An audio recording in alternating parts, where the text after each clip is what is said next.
Bonjour à tous et bienvenue pour ce nouveau webinaire d'IDOMI, d'IDOMI Alignwell. Nous allons attendre quelques instants pour laisser un peu de temps aux derniers arrivants de nous rejoindre, ce qui me laissera le temps d'expliquer quelques éléments clés. On a un chat en bas à droite de votre écran que vous pouvez utiliser à tout moment. Il y a également un onglet pour poser des questions que nous pourrons prendre à la fin dans la partie Q&A. Dans le cours du webinaire, il y aura aussi 2 sondages, donc n'hésitez pas à participer pour que nous comprenions vos enjeux, vos attentes. Euh, et, euh, et sans plus attendre, je vais déjà commencer par présenter les intervenants du webinaire d'aujourd'hui. Romain, est-ce que tu veux te présenter? Bonjour à tous. Romain Barthes, fraîchement arrivé chez Didomi par un des sujets dont on va parler aujourd'hui, l'acquisition d'Addingwell. Et j'opère maintenant la partie Managing Director de la branche Server-Side chez Didomi. Et donc, Laurent, pareil, je te laisse te présenter. Enchanté tout le monde. Du coup, moi, je travaille avant-vente en tant qu'ingénieur. Et l'idée, c'est que je vais avoir une bonne compréhension technique de comment mettre en place notre solution, les use cases de nos clients, de nos prospects, et un petit peu tout ce qu'on entend sur le marché avec des événements comme les mesures camp, etc., auxquels j'ai participé. Donc, ça vous donnera un petit peu des insights sur ce qui se passe sur le marché également. Merci Laurent. Et donc, Romain, un autre Romain, cofondateur et CEO de Didomi. Donc, l'agenda d'aujourd'hui sera assez dense. On a beaucoup de choses à vous partager. On va commencer par une partie sur le contexte de marché qu'on observe, qui nous semble riche et plein d'éléments intéressants. On va ensuite se concentrer sur une partie plus use case, donc qui sont des use cases que nous rencontrons chez nos clients et sur lesquels nos solutions peuvent être pertinentes. Et en dernière partie, pour éclairer aussi la présence de Romain Barthes et d'Addingwell dans ce webinaire, nous vous parlerons de cette acquisition et du pourquoi, et de ce que nous avons prévu de faire au travers de l'intégration d'Addingwell dans nos solutions. Voilà, je vais passer la main à Romain pour cette partie sur le contexte de marché qui est en pleine mutation. Ouais, top. Et puis qui va aussi rejoindre le sujet d'aujourd'hui, qui est de se dire, OK, le lien entre la partie privacy et server-side, on a d'un côté un point qui est très lié à la légalité, aux différents règles qu'on a dans un pays, mais au final, ces sujets-là sont vite utilisés d'un point de vue technique. Et le server-side qui peut s'apparaître une techno très technique qu'on va essayer de simplifier aujourd'hui, on va voir qu'il y a une corrélation qui est assez forte, notamment par rapport aux enjeux du marketing et ce contexte marché qui bouge. D'ailleurs, en préambule, c'est ce qu'on vous dit aujourd'hui à date, c'est la vision qui est au 17 juin, mais vraisemblablement, il y a encore des choses qui vont bouger dans les semaines, dans les mois à venir. Et donc, ça reste aussi très important de suivre des sociétés comme Didomi ou Addingwell dans les aspects marketing, puisque c'est là aussi on va chercher l'information pour toujours être up-to-date. Donc, ça veut dire quoi être up-to-date aujourd'hui? Ça veut dire de dealer avec les éléments qui aujourd'hui rendent la data la plus compliquée à collecter ou plus compliquée à opérer, quel que soit le sujet, que ce soit un sujet analytics, que ce soit un sujet de médias ou de segmentation. Eh bien, on peut faire ou ne pas faire certaines choses et en même temps, tout n'est pas à mettre dans le même ordre ou dans le même panier. C'est-à-dire que sur 100 personnes qui arrivent sur votre site internet, en fait, en réalité, il fut un temps où on pouvait exploiter 100% de ces signaux dans l'intégralité des outils publicitaires que l'on avait. Depuis quelques années, depuis 2016, on a différentes moutures, différentes lames qui se sont posées sur le marché. La première, effectivement, en Europe, on va parler du RGPD. Dans le reste du monde, on parlera d'autres sujets, mais c'est effectivement quelque chose qui est non négociable. Et l'idée, vous le verrez, toujours au travers que ce soit du server-side ou de la mise en conformité, l'idée, c'est de toujours vous donner les clés pour être OK et en lien avec la législation de votre pays. Mais derrière ce sujet qui était le sujet historique de Didomi et ce côté privacy, c'est qu'on se rend compte de plus en plus que ce n'est pas parce qu'on a le consentement qu'on a forcément la donnée dans les outils qu'on va exploiter au quotidien. Et ça, ce sont des restrictions plutôt d'ordre technologique, parce qu'il y a des navigateurs, par exemple, qui se sont déresponsabilisés du tracking. Il y a aussi les adblockers qui vont être les logiciels qui vont être installés directement par l'internaute pour augmenter son degré de privacy sur Internet. Ou alors après, on a des risques marchés sur lesquels il faut être agile. Et donc, c'est un petit peu cette story avec Google Chrome qui, un jour, coupe les cookies tiers et le lendemain les remet, mais qui fait peser sur le marché un monde où il va falloir devenir cookie-less. Et c'est ce sujet-là qui va être à adresser au travers du server-side. De l'autre côté, qu'est-ce qui bouge et sur lequel il faut aussi être présent, c'est que vous opérez peut-être un e-commerce, vous opérez peut-être un média sur lequel votre trafic il n'est pas que européen. De plus en plus, et c'est un objectif, et souvent dans les croissances de vos différentes structures, l'objectif c'est d'aller à l'international. Le RGPD, c'est en Europe. Il a eu aussi ce sujet d'être peut-être précurseur aussi pour d'autres pays. On voit les autres pays qui commencent à avoir de plus en plus aussi de législation, copiant tout ou partie du RGPD, mais c'est aussi dans cette complexité un élément à mettre en place dans votre roadmap en disant tiens, si on lance un pays, quelles sont les règles dans lesquelles je vais être en conformité. Et aujourd'hui, une bannière de consentement, elle va avoir un impact en se disant en amont, quelle est la règle de consentement que je vais obtenir ou quelles règles je dois appliquer en fonction du territoire sur lequel j'opère mon business. Et inversement, si j'ai le consentement pour exploiter la donnée, comment je vais pouvoir l'exploiter côté server-side, effectivement, parce que l'autre sujet en parallèle, c'est que votre tracking historique, qu'on va voir à gauche, et schéma un peu plus technique, mais assez simple, c'est-à-dire qu'à gauche, vous avez ce qu'on a appelé le tracking client-side. C'est la façon dont on opérait aujourd'hui, c'est-à-dire que tout se passe dans le navigateur de l'internaute. Quand vous dites oui au consentement, vous avez nécessairement un sujet qui est d'opérer les tags de vos partenaires, que ce soit Google Analytics, Piano ou des opérateurs médias comme Meta. Ils vont venir directement dans votre navigateur, poser un cookie first ou un cookie third et opérer cette data. Eh bien, c'est ce monde-là qui est remis en question aujourd'hui en disant, OK, les navigateurs, comme je vous l'expliquais dans le slide précédent, veulent se déresponsabiliser du tracking, ne veulent plus être co-belligérants de cette partie-là. Et donc, c'est à vous, annonceurs, d'aller chercher et de récupérer le contrôle de vos données. Ce contrôle, il est opéré par des nouvelles technologies qui sont la partie server-side, qui est un peu aujourd'hui vue comme la pierre angulaire du tracking de demain. Et c'est le schéma de droite. Ça veut dire quoi? Ça veut dire que depuis le navigateur, on va utiliser votre donnée sur une plateforme extérieure qui peut être opérée par Addingwell, notamment sur cette partie serveur, et dans laquelle on va échanger les données. Ça a beaucoup de bénéfices, pas que au niveau de la privacy, pas que au niveau du contrôle et de la gouvernance, mais également pour vos équipes marketing. Et donc, en fait, souvent, ce qu'on dit, c'est que quand on compare le client-side et le server-side, on se rend compte qu'au-delà des bénéfices d'avoir un tracking hors cookie tiers, donc ce fameux cookie-less entre guillemets, on va pouvoir limiter l'impact à la web performance puisque historiquement, on avait l'intégralité de ça sur son browser. Et on a aussi un nouveau contrôle sur les données. On passe d'un monde où c'était Meta qui venait sur votre site internet récupérer les informations qu'ils avaient besoin à un monde server-side où c'est vous, annonceurs, qui allez être en capacité de vérifier l'intégrité des data que vous envoyez à Meta, mais aussi la donnée personnelle ou l'exhaustivité des données que vous souhaitez fournir. Et ça, c'est un nouveau rôle. Et c'est pour ça que souvent, on a tendance à dire que le server-side met plusieurs personnes dans l'entreprise dans une motivation à passer de client-side à server-side. Bien sûr, le DPO, dans un objectif d'améliorer la privacy, améliorer la gouvernance, le marketing pour augmenter le ROI de ses campagnes, mais aussi la DSI pour la limitation de l'impact côté business. Et c'est des choses sur lesquelles, en termes de praticité et de cas d'usage, Laurent va pouvoir revenir dessus, puisque effectivement, l'idée, c'est comment techniquement on va pouvoir vous accompagner sur cette partie-là, et ça fera cas de hors webinar et ceux qui sont intéressés. Mais là, c'était aussi, dans cette troisième partie, de vous fournir les premiers use cases et qu'est-ce que vous pouvez attendre de ce type de projet, évidemment.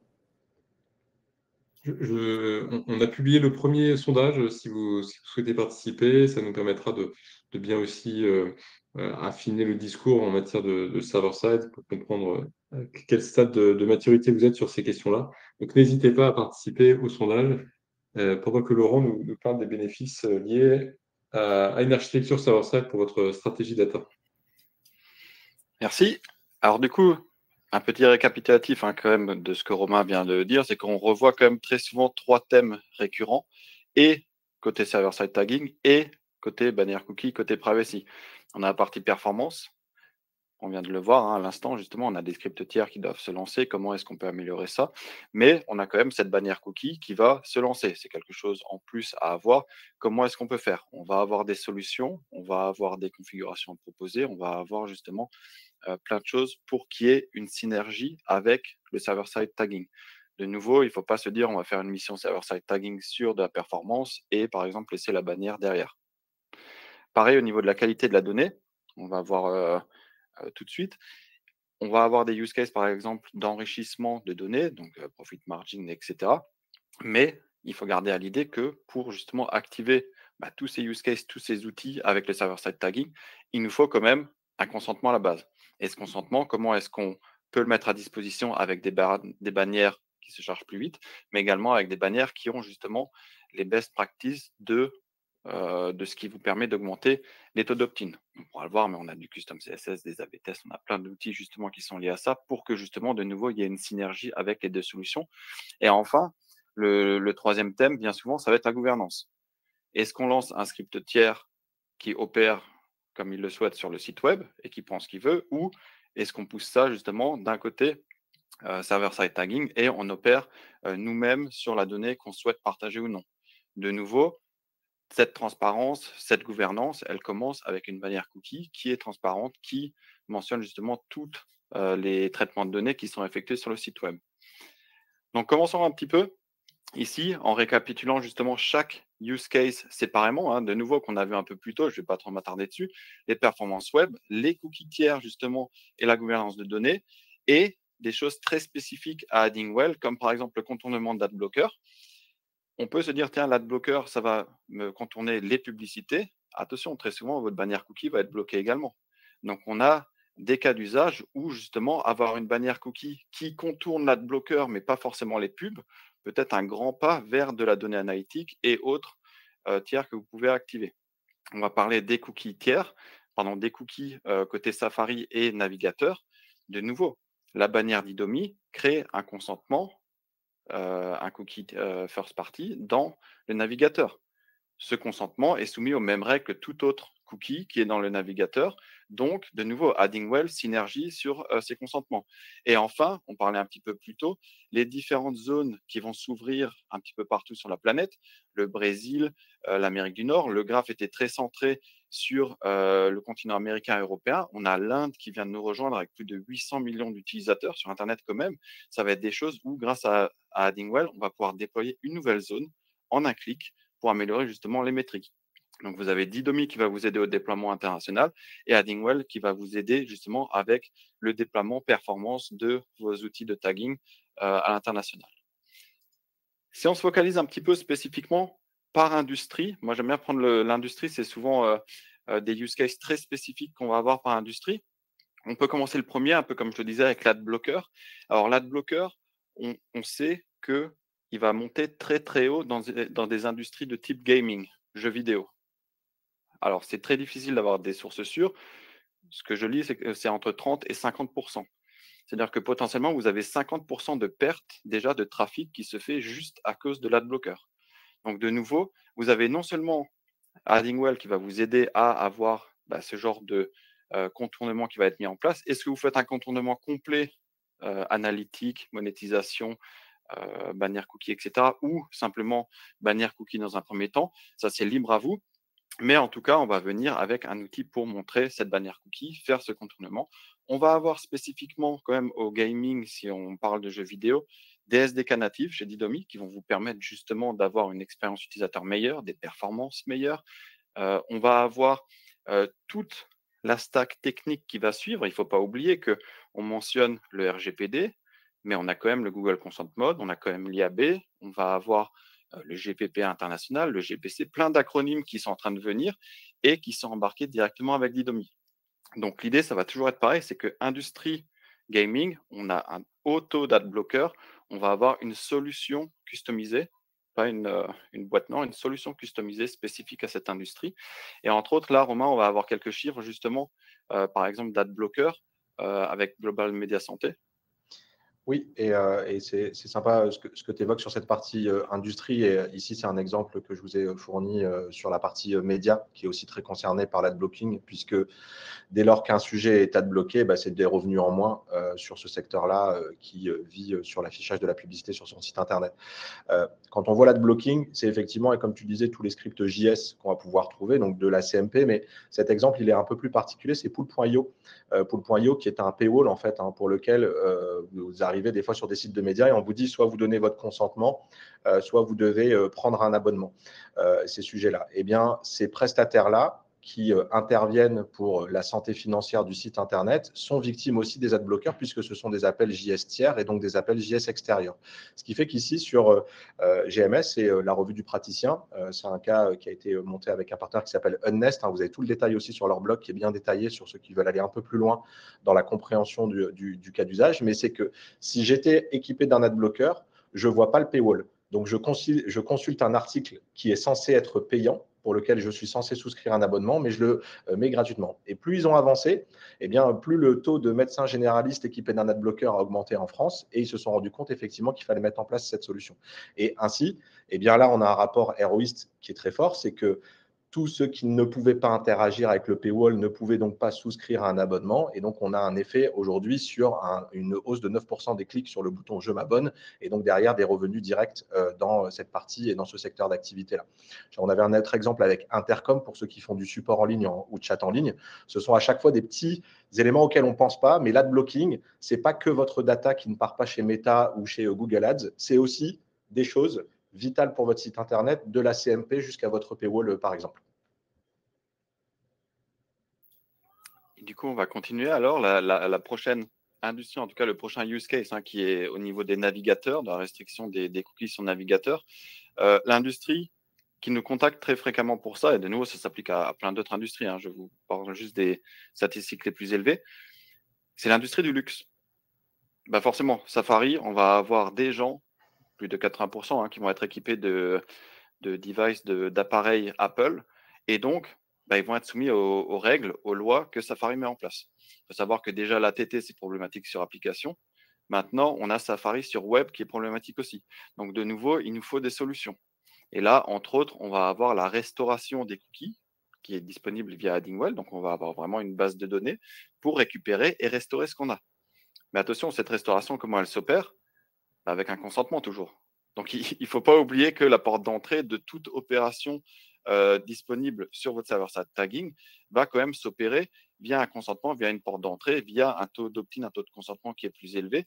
Et de nouveau, on veut, pour ces engagements, avec notre bannière, avoir une expérience qui est bien dédiée. Peut-être une bannière qui utilise du custom CSS, peut-être une bannière 100% customisée, une bannière native sur iOS, on parlait justement de l'ATT, etc. Donc en fait, tout ça, de nouveau, ça va être des solutions, non seulement Didomi avec la bannière cookie va le fournir, mais en plus, le server-side tagging va vous permettre d'accroître votre use case, vos retours sur investissement sur cette solution. Donc de nouveau, si on prend le graphique qui monte en puissance, vous avez votre bannière cookie sur votre site, sur vos applications depuis plusieurs années. On a enfin pallié au problème ATT, on va avoir du Google Consent Mode V2 disponible sur App, etc. On a maintenant le server-side tagging qui va vous permettre d'aller au prochain niveau. Et c'est là un petit peu, en fait, où on va avoir justement les différentes valeurs de ce que vous pouvez avoir d'un point de vue KPI. Ici, Romain, avec justement des taux sur Google Analytics et Google Ads. Oui, donc dans le luxe, on pense souvent à la bijouterie, à l'horlogerie, mais il y a aussi les vacances. Je pense que pas besoin de présenter Club Med et on n'a pas tous les moyens d'y aller, donc ça représente bien cette CSP++. Et avec une métrique aussi mondiale, c'est un cas qu'on a présenté au One-to-One Monaco, qu'on a démarré par le Japon, plus de 90% de navigation Safari au Japon chez Club Med. Ce qui fait que cette perte d'identité toutes les 24 heures, elle est notamment beaucoup plus importante dès lors qu'effectivement on est soit dans le luxe, soit sur certains pays. Si vous voulez vous en rendre compte chez vous, allez dans votre analytics, regardez juste le taux de nouveaux users Safari et vous le comparez au taux de nouveaux users Chrome.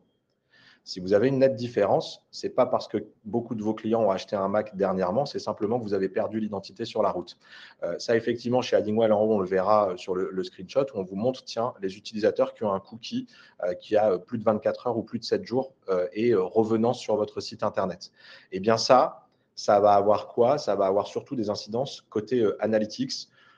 2 points importants, soit je nourris mieux les algos. Ici, avec Google Ads, et effectivement, on a des conversions attribuées qui sont meilleures puisque s'il y a une rupture sur la customer journée, on perd ces informations-là. Ou l'augmentation du volume de sessions, où là, on va cumuler les 2 bénéfices qu'on a vus jusqu'à présent, le des-ad blocking et le maintien de l'identité sur cette partie-là. Là, effectivement, ce sont les éléments qui sont extrêmement importants. Moi, je le lis toujours aux investissements que vous faites en MarTech. C'est-à-dire que si vous avez un Analytics qui n'est pas GA4 gratuit, sur lequel vous dépensez de l'argent, si vous avez dépensé ou si vous dépensez de l'argent sur des outils d'attribution multitouches et que vous avez entre 30 au minimum 30% de navigation Safari, il est urgent de maintenir l'identité. Parce que tous les outils que vous utilisez sur lesquels vous capitalisez cette décision et qu'on dit data-driven, en fait, en réalité, ils sont biaisés puisqu'effectivement, vous donnez à nourrir à ces algos une durée de vie d'un client et d'un internaute seulement de 24 heures. Et donc, ça a des répercussions forcément sur vos décisions, sur l'attribution et donc sur le pilotage de vos médias. Donc ça, c'est un point qui est extrêmement important. Je vous dis, il n'y a pas que le luxe. À partir du moment où vous avez de la navigation mobile et de la navigation Safari, ça devient important et vous avez aussi des moyens assez simples de le voir dans vos analytics d'aujourd'hui. Alors, on a vu la partie AdBlocker avec justement l'industrie gaming. On a vu la partie Safari navigateur avec la partie luxe. Maintenant, on va parler de la partie e-commerce. Alors, de nouveau, c'est l'exemple d'industrie e-commerce. Ça va s'appliquer à beaucoup de personnes. Mais l'idée de nouveau, c'est que va-t-il se passer d'un point de vue e-commerce? On va avoir des gens qui vont revenir souvent. On va déjà avoir potentiellement du customer match à faire. Pour le customer match, qu'est-ce qu'il nous faut? Un identifiant, un consentement. Donc là, ça va être le dernier point mentionné ici, mais ça va être le fait que Didomi va pouvoir non seulement partager des consentements, mais associer un ID à un consentement pour le déverser derrière à Google. Qui va déverser ce consentement à Google? Ça peut être fait comme dans les années 90 en envoyant un document Excel via email. On peut le faire via server-side tagging. C'est plus simple, c'est sympa. On va avoir des CDP également qui font ça. Il y a plusieurs façons de faire, mais en tout cas, de nouveau, Didomi, porte d'entrée, un consentement. On associe un ID et on peut déjà faire ça. On peut partager ce consentement et donc avoir une meilleure expérience utilisateur. Je vais dans un e-commerce, je vais dans une entreprise cousine, sœur, etc. Pas besoin de réafficher la bannière. Potentiellement, ça va être le même consentement qui va s'appliquer. On va mettre des outils en place, des event listeners, etc. pour afficher par exemple une petite pop-in qui mentionne que le consentement a été synchronisé, mais de nouveau, des outils pour mettre en place tout ça. Et donc, une fois qu'on a ce consentement, une fois qu'on optimise l'expérience utilisateur, le taux de consentement et le taux d'opt-in, qu'est-ce qu'on peut encore optimiser? On peut encore optimiser justement ce qu'on envoie, entre autres, à Google. Comment? En enrichissant justement les données. Alors, on va avoir des données, comme dit, on peut ramener une CDP, on peut ramener des informations d'une base de données tiers, entre autres sur les marges effectuées sur chaque produit. J'ai 2 paires de chaussures dans l'e-commerce, c'est l'exemple que Romain reprend de temps en temps. Il y a une paire de chaussures, je fais 10% de marge, l'autre, j'en fais 30. Ça peut être intéressant de donner cette information à Google pour justement montrer la chaussure qui rapporte le plus de sous à l'entreprise. Donc, en fait, ça va être comme ça qu'on va enrichir l'information. C'est en prenant des informations d'une base de données tiers et se dire, tiens, en plus de la gouvernance que j'ai mis en place et du choix que j'envoie via mon tag manager dans le serveur, côté serveur, je vais en plus de ça rajouter des informations qui sont pertinentes pour améliorer ma monétisation.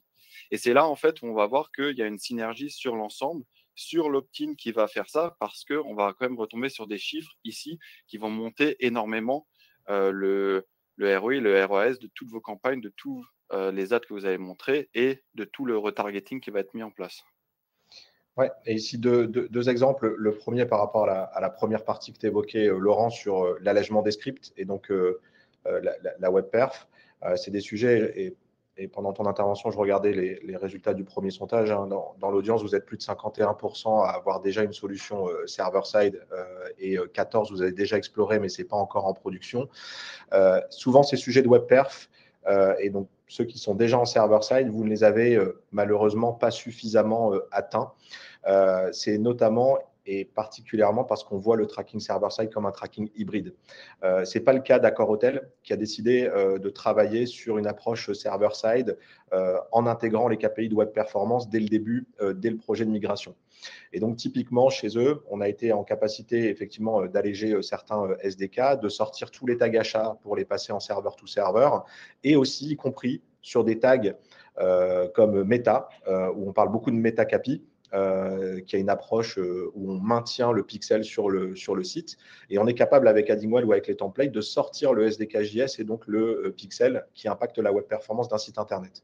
Avec cette approche-là, on se rend compte, et c'est des chiffres qui avaient été partagés par Tristan, amélioration de 22% du temps de chargement des fiches hôtels, donc hyper intéressant dans la recherche et la navigation sur le site Internet, et 5% sur le temps de chargement de la page d'accueil, où là, on a tous les scripts qui sont partis, puisque c'est la première page que vous visitez lorsque vous arrivez sur le site Internet.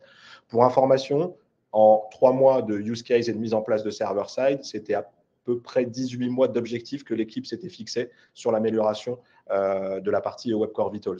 Et donc, ces sujets, vous pouvez les adresser. Si vous êtes en server-side que vous ne les avez pas adressés, des fois, c'est la façon dont vous l'avez opéré, la façon dont vous êtes accompagné soit en interne ou soit avec votre partenaire, parce que ce sont des sujets d'expertise qu'on a mis en place chez Addingwell et sur lesquels on peut toujours aller chercher, même si vous êtes en server-side, des améliorations, parce qu'effectivement, c'est des méthodes. Je dis souvent, il y a beaucoup de moyens de faire du server-side, où il y a beaucoup de chemins pour arriver à faire du server-side, mais il y en a à chaque fois qu'un seul qui est le meilleur. C'est un peu la philosophie avec laquelle on a construit Addingwell, c'est qu'à chaque fois qu'un use case existait, on s'est toujours posé la question de quel était le meilleur chemin pour ce use case-là. Eh bien, vous verrez que les implémentations MetaCAPI, vous pouvez retrouver ça sur notre doc, sur notre site Internet. On a toute une explication sur la façon dont on peut collaborer avec Meta sans impacter sa web perf, ni sa gouvernance, pour faire le lien avec Didomi, puisque à partir du moment où on vous a vendu que le server-side augmentait votre gouvernance, mais que vous maintenez tous les SDK.js de vos partenaires sur votre site Internet, a priori, on n'est pas dans le respect de ce bénéfice-là. Si demain, on enlève le SDK.js de Meta, on gagne en gouvernance, puisque ce n'est plus Meta qui vient chercher les données chez vous, mais c'est vous qui les envoyez. Et deuxième sujet, on réduit forcément l'impact que Meta avait sur le poids et sur le conteneur qui était chargé. Donc, très important d'avoir ces bénéfices et ces sous-jacents aux bénéfices, parce que tout le monde n'est pas servi de la même façon dès lors qu'on est en server-side.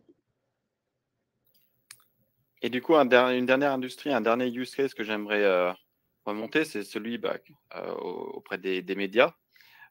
Donc, nos amis médias, beaucoup de monétisation très forte. Il va y avoir des environnements logués et non logués. On en parlait un peu plus tôt, justement, Romain parlait des paywalls et des cookie walls qui étaient présents. Donc, on va avoir des gens qui vont justement devoir payer pour accéder à du contenu ou potentiellement accepter les cookies pour accéder à du contenu. On va vouloir donc commencer un parcours avec une bannière cookie, un consentement, et comme je le disais un peu plus tôt pour les e-commerce, potentiellement rattacher ce consentement à un identifiant, quelque chose que Didomi peut déjà faire. Remonter tout ça dans votre server-side tagging. On parlait un peu plus tôt. Alors, ça ne va pas être le but et c'est très rare, mais on a quand même une CDP et un CRM qui remontent de l'information dans le server-side tagging. Il peut y avoir des informations utilisateurs et pareil, on peut potentiellement en faire descendre également dans le CDP et le CRM. Donc, un consentement qui arrive dans un tag manager, une balise custom JSON, on peut facilement ramener de la donnée justement à exploiter dans vos systèmes. Il faut également comprendre que on parlait plutôt de l'expérience avec justement les SDK, les API. On parlait des cookie walls, des paywalls. On a fait un cookie wall avec les Beaux-Arts, par exemple. Ça va être des choses où notre solution est suffisamment flexible pour permettre justement de mettre en place des use cases très précis où, par exemple, vous allez pouvoir soit accepter les cookies, soit refuser et, par exemple, afficher une pop-in qui vous demande de vous loguer ou d'accepter les cookies au final. Donc, on va avoir les Beaux-Arts, on va avoir Marmiton qui utilise ce genre de choses, on va avoir les Échos, etc. On va avoir beaucoup de clients quand même qui vont avoir mis en place ces paywalls et ces cookie walls. Donc, une autre manière d'engager l'expérience utilisateur. Et enfin, une fois qu'on a ce consentement, c'est ce que Romain disait un peu plus tôt, avec justement la mise en place hybride, c'est qu'on va pouvoir évoluer, même sans cookies, sur la conversion. Ça veut dire que là, si on n'a pas de script côté client, on n'a pas besoin de le charger. On est au courant, par exemple, que l'utilisateur a Chrome ou un navigateur qui n'est pas très sympa avec certains types de scripts, eh ben, on ne va pas lancer le client. On va uniquement récupérer l'information server-side tagging et on va utilement travailler sur des API de conversion. On peut avoir une approche hybride et du coup, vous, en tant que média, vous allez pouvoir avoir justement le meilleur des deux mondes, c'est avoir cette logique mise en place par Addingwell où on va pouvoir piloter le type d'initialisation qui se fait. Et donc là, un petit peu quelques KPI de nouveau, hein, Romain, sur un use case avec Yves Rocher. Ouais, dernier use case que je vous ai amené côté server-side et qui correspondra pas mal à l'audience, puisque dans la deuxième question qui vous a été posée, hein, vous êtes 37% à avoir comme première préoccupation la performance des campagnes marketing et 37% à égalité avec la qualité et la complétude des données collectées en cas d'analyse. Et CAPI, Conversion API, hein, que ce soit pour Meta ou pour d'autres médias comme Pinterest ou TikTok, rentrent carrément dans cette problématique. Alors, attention, moi j'ai la réponse du sondage. Hein. Jusqu'à il y a 2 petites secondes, personne avait comme nécessité l'intégrité et la sécurité des données. Il va quand même falloir que vous cochiez cette case un jour, hein, avec l'actualité en ce moment sur toutes les fuites de données. Faites quand même attention. Donc, le server-side vient aussi sécuriser ces échanges de données puisqu'on peut les activer, les désactiver assez facilement. C'est sûr que si vous êtes du monde du marketing, ce sujet-là, il n'est pas directement chez nous, mais vous devez aussi dealer avec le RSSI interne. Donc, vous le verrez, le server-side, ça les intéresse beaucoup. Ils vont forcément être dans les cycles de décision pour vous et pour vous aider, mais c'est souvent une bonne nouvelle de leur côté de voir que le marketing s'intéresse à ce type de technologie.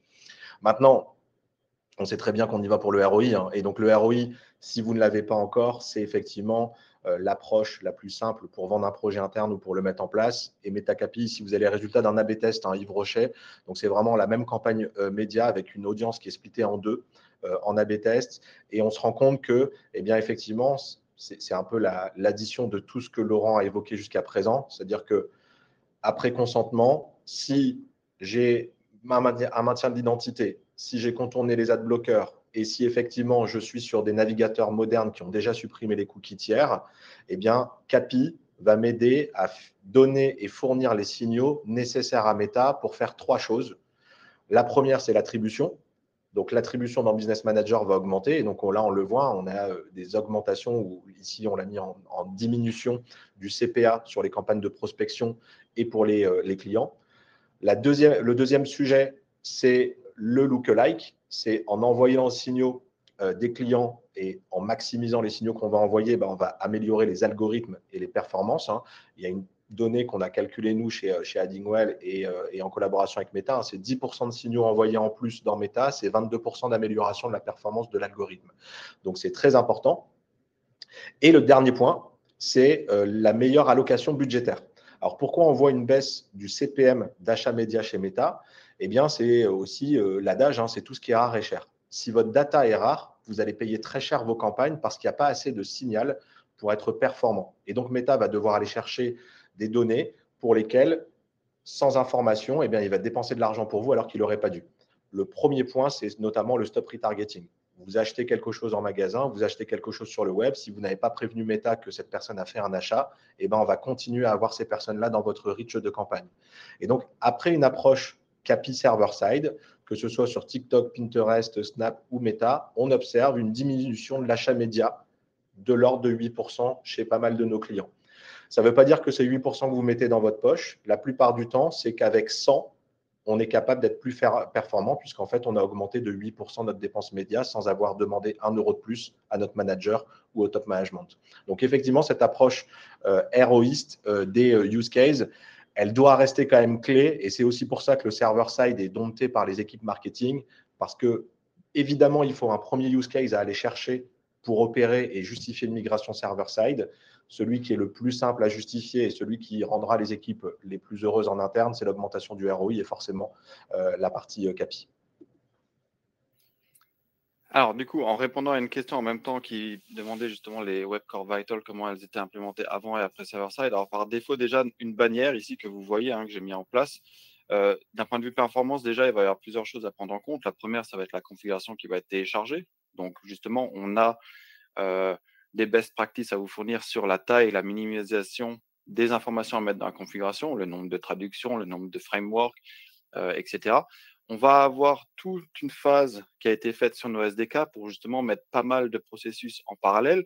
On va avoir dans notre documentation toute une partie sur comment améliorer le score INP, LCS, etc. Donc les Web Core Vitals avec des paramètres par défaut que nous-mêmes, d'Idomi, pensons être les meilleurs, mais on vous laisse la main dessus quand même pour customiser une bonne partie. En plus de ça, on va avoir des clients qui vont même un étage au-dessus en préchargeant les paramètres DNS avant notre script, etc. Donc, de nouveau, on rentre dans des customisations possibles sur lesquelles on peut potentiellement vous orienter avant même de parler des optimisations à faire sur l'enlèvement ou l'allègement des scripts tiers sur votre site web en basculant sur du server-side. Et donc, l'idée, là, ça va être de vous proposer un mock-up, par exemple, de bannière cookie qui inclurait ce genre de traitement de données qui se fait server-side parce que, de nouveau, d'un point de vue gouvernance, transparence, etc., on veut que le client soit au courant de ce qui se passe. Alors, je me rends compte que la bannière est en anglais. J'espère que tout le monde comprend à peu près ce que ça dit. L'idée, c'est que sur la première partie, on vous parle du server-side et de ce qui est fait. Sur la deuxième partie, c'est plus ou moins les purposes, les traitements de données qui sont faits. La troisième partie, ça va être plus sur les vendeurs associés, etc. Donc, on a un gros niveau de customisation qui est disponible et tout ça, de nouveau, pour qu'il y ait une synergie qui se fasse avec la partie server-side. Et on en vient donc à l'ensemble du portfolio de Didomi qui, non seulement, on parle de cette bannière cookie depuis le début, maintenant, on a le server-side tracking. Il ne faut pas oublier les autres systèmes quand même qui habitent tout autour, c'est-à-dire tout ce qui est scan de vos sites web, scan avancé, etc. La partie de management de préférence et tout ce qui est data privacy request, le droit à l'oubli, etc. Donc, on commence vraiment à avoir un ensemble de solutions qui travaillent ensemble et qui apportent chacune à l'une et à l'autre plus de valeur ajoutée. C'est là où Romain va prendre la suite pour vous expliquer un petit peu la vision de ce portfolio qu'on est en train de construire. Merci Laurent et merci pour tous ces cas d'usage très riches et très intéressants. On voit bien au travers de tous ces cas d'usage le lien fort qui existe maintenant entre votre solution privacy et votre capacité à accéder, à utiliser, à valoriser la donnée. Et ce qui semble assez évident dans cette présentation, c'est que il y a un changement qui s'opère. On était jusqu'à présent dans un monde où il y avait plutôt une idée de conflit entre privacy et performance, une sorte d'opposition initiale entre l'idée de respecter la vie privée des gens et l'idée de faire de la performance.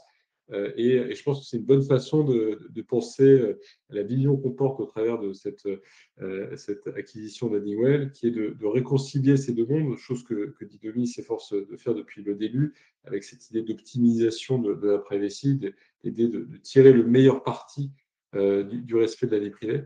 Donc, on pousse cette logique un peu plus loin avec l'acquisition d'Honeywell. Fondamentalement, notre objectif, c'est d'accompagner le changement de vos métiers. Donc, vous devez jongler entre des injonctions qui paraissent extrêmement conflictuelles, respecter la vie privée des gens, le cadre réglementaire, et dans le même temps, générer de la performance, du retour sur investissement, du retour sur vos investissements publicitaires et marketing. Comment on fait ça? Et c'est vraiment en creusant cette question qu'on arrive à initier des discussions avec Honeywell, à se rendre compte de la vertu d'une approche server-side avec des bénéfices très clairs en matière de qualité de la donnée, de gouvernance euh, et de contrôle plus général sur la donnée que vous collectez. Et c'est ce qui nous conduit à ce rapprochement in fine, avec un parti pris assez fort, qui est de dire que pour nous, le futur de la donnée est consenti, gouvernable et first party. Chaque mot est important. Consenti, c'est la dimension privacy de nos solutions, qui est le point de départ, comme l'a très bien dit Laurent, de n'importe quelle collecte de données aujourd'hui, en Europe, mais aussi ailleurs. C'est vraiment la fondation que vous ne pouvez pas rater parce que déjà, vous êtes obligé du point de vue de la conformité, mais aussi parce que de plus en plus, les internautes vous attendent sur ce sujet, attendent une forme de responsabilité des entreprises quant aux données qu'elles collectent, notamment à l'heure de l'IA, où ces sujets vont devenir de plus en plus critiques, de plus en plus surveillés et probablement créer de plus en plus de scandales au-delà des amendes qu'on peut d'ores et déjà anticiper de ce côté-là. Donc, consenti, c'est le point de départ. La dimension de gouvernance nous semble aussi fondamentale. C'est l'idée que ce changement-là, il arrive avec une vertu qui est que vous reprenez le contrôle sur les données qui sont collectées et que vous distribuez à un certain nombre de tiers. Dans une architecture client-side, beaucoup de cette collecte de données vous échappez, des Google, des Meta, une myriade d'autres acteurs si vous travaillez avec la tech, avaient dans la pratique la capacité d'exécuter du JavaScript sur chacune de vos pages, de collecter des données. Il y a eu des scandales de collecte d'emails, par exemple, qui ont eu lieu dans le passé. Donc, on voit bien que cette dimension de gouvernance est une des vertus aussi de l'approche server-side et une vertu qui se traduit dans des bénéfices tangibles. Ça vous permet de donc, reprendre la main, c'est générer in fine plus de performance, c'est ce qu'on a pu vous montrer au travers d'un certain nombre de cas d'usage. First party, c'est l'idée que migrer du third party au first party, c'est pas que des mots, c'est aussi du point de vue de l'utilisateur, la conscience que les données qu'il partage sont partagées avec vous, annonceurs, éditeurs, marques, et non pas une myriade d'acteurs tiers. Et donc, c'est une façon aussi de reprendre la main sur la relation avec vos utilisateurs et vos clients. Et voilà, c'est un point qui nous semble fondamental, désirable aussi pour n'importe quelle entreprise. Et donc, c'est là-dessus qu'on souhaite construire nos solutions.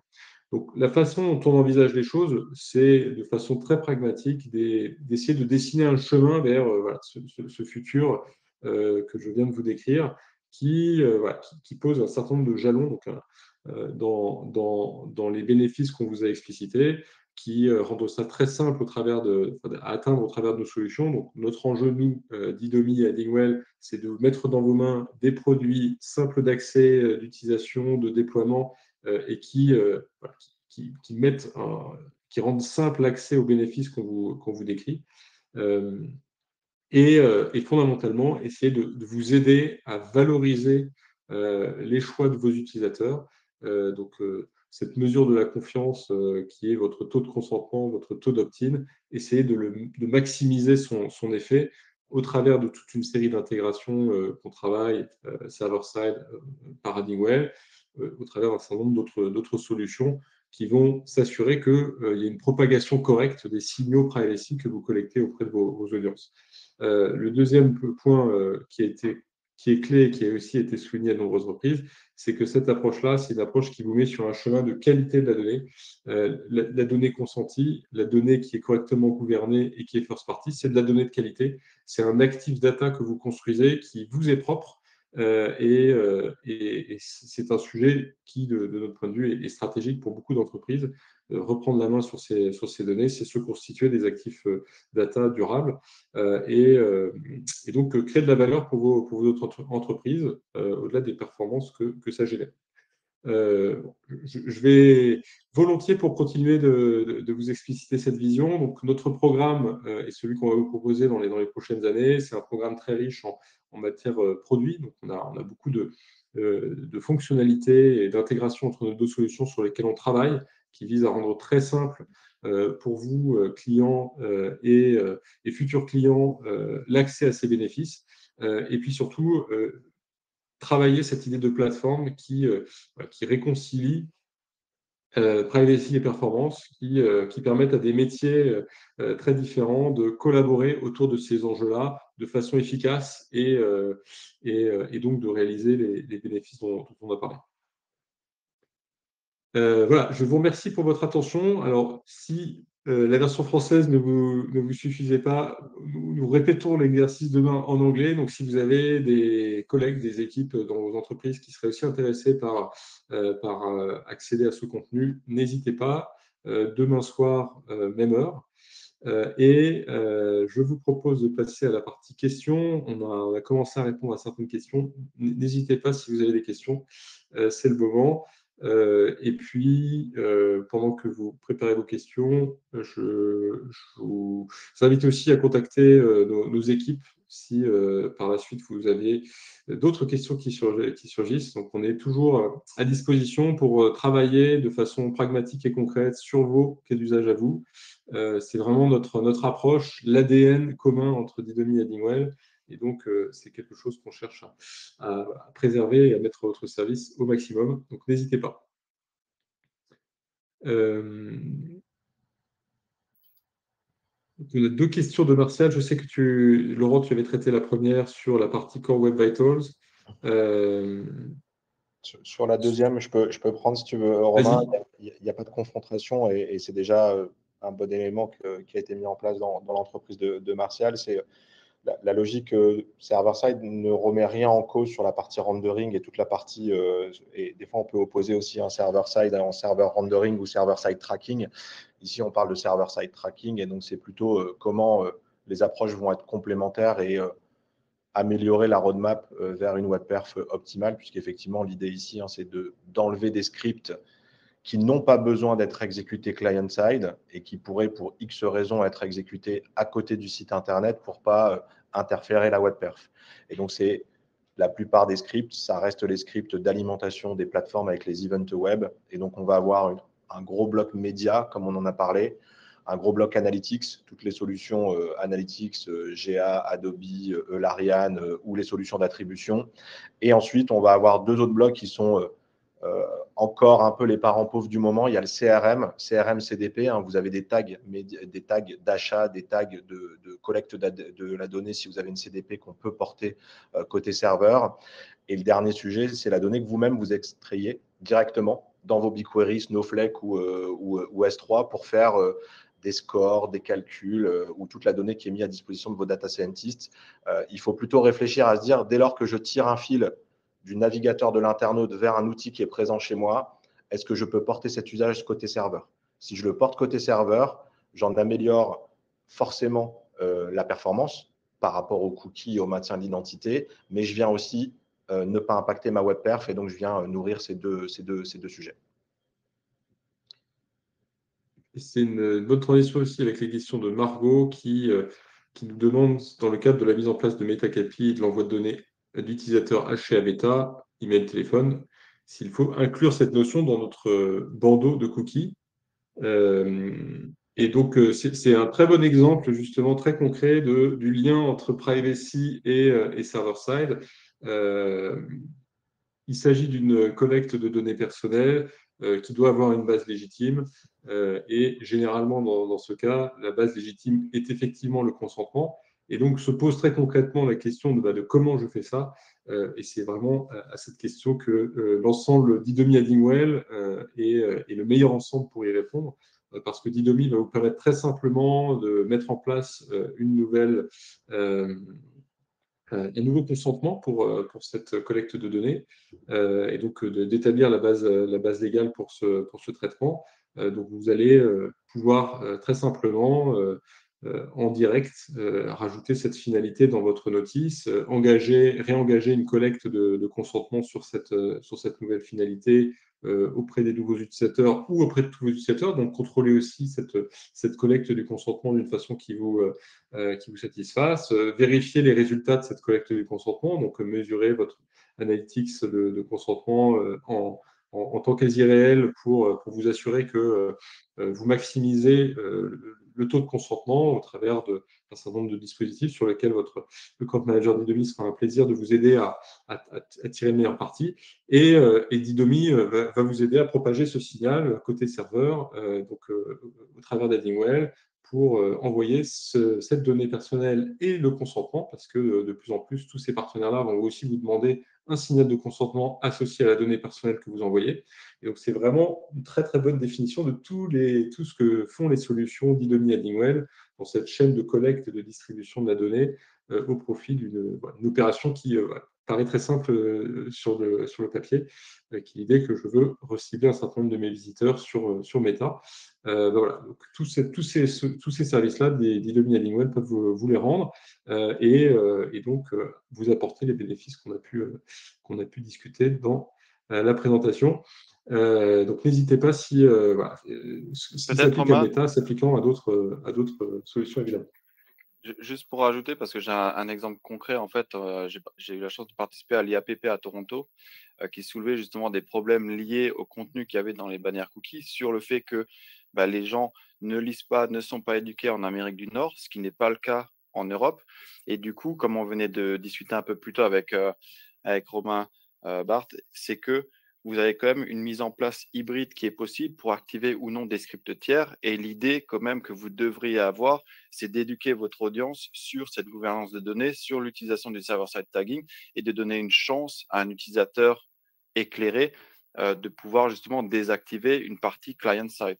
Et du coup, je vous ramène un petit peu, on a publié normalement un benchmark 2025 sur un petit peu les statistiques qu'on a publiées. On a quand même 4,5% du trafic de nos clients qui vont sur le deuxième niveau d'une bannière, donc qui quand même s'intéressent, qui lisent, qui essaient de comprendre ce qui se passe. Donc potentiellement, ça ouvre la porte à éduquer votre audience et du coup, de nouveau, à maximiser l'utilisation du server-side tagging. Absolument. Merci Laurent. Donc, on n'a pas d'autres questions pour le moment. Ça fait aussi 50 minutes que vous nous écoutez. Donc, je pense que on arrive au bout de ce webinaire. Clara a partagé un certain nombre de liens qui peuvent vous être utiles, dont le benchmark 2025 des taux de consentement, qui est une bonne façon d'entrer dans ces sujets d'optimisation aussi. N'hésitez pas à prendre attache avec nos équipes si, si vous avez des problématiques que vous souhaitez nous soumettre et sur lesquelles vous avez des difficultés. C'est notre métier. Je vous remercie beaucoup pour votre attention aujourd'hui. Je remercie Romain et Laurent pour leur présentation. Nous vous remercions tous de votre présence et nous vous disons à bientôt sur un futur webinaire d'Idomi à Dingwell. Merci Merci beaucoup, à beaucoup. bientôt.